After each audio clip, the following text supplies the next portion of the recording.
floor and down the steps, where they gather on the sidewalk and then spread out into the street. Detectives Quinn and Garrison come back over.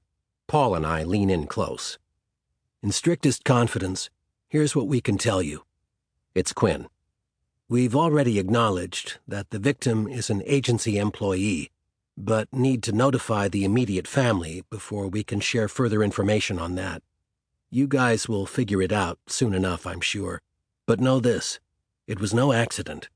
The victim died from a single gunshot to the back of the head at close range, likely premeditated.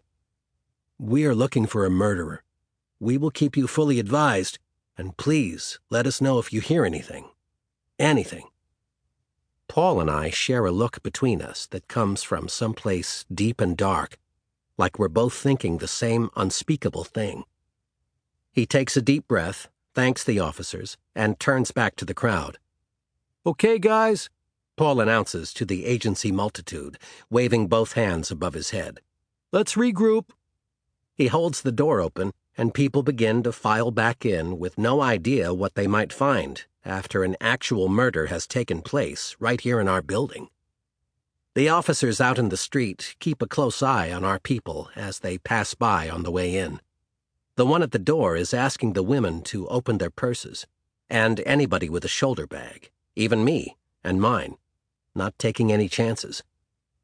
I'm opposite Paul, on the other side of the door where I can connect with my fellow employees as they walk between us, gripped by a shared silence. Nothing to be said, aside from probing eye contact.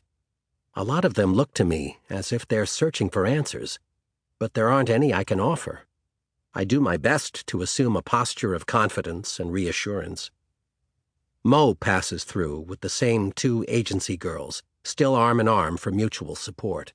She looks at me, teary-eyed, and starts to say something, but can only exhale what must be a long-held breath, laden with sorrow and fear.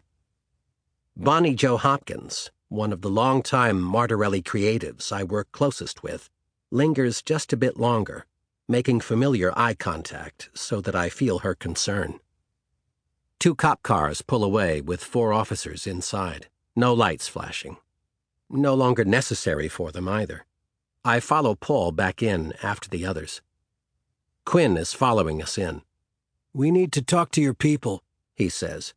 Might as well start right now. And Garrison falls in behind him.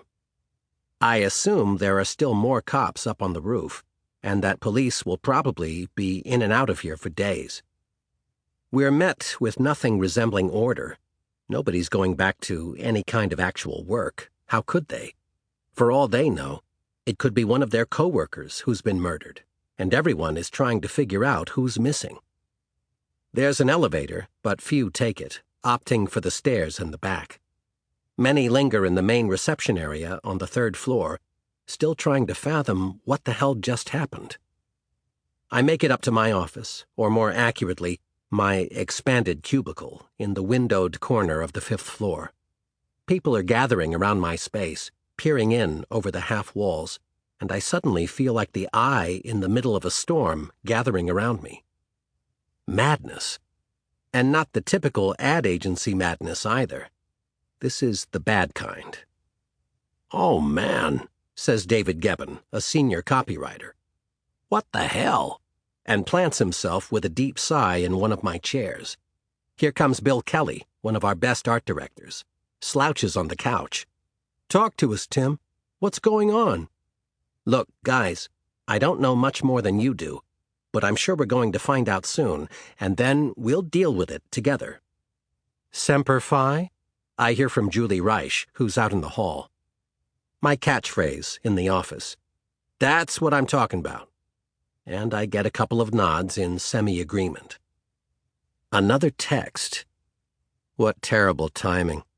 It's from Tiffany Stone, an actress we cast in the first Crawdaddy Super Bowl commercial way back when I first joined Martorelli out of the Marines.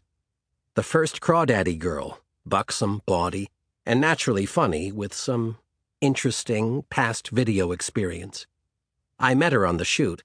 She's stayed in touch over the years a bit, but now she won't leave me alone. I need to see...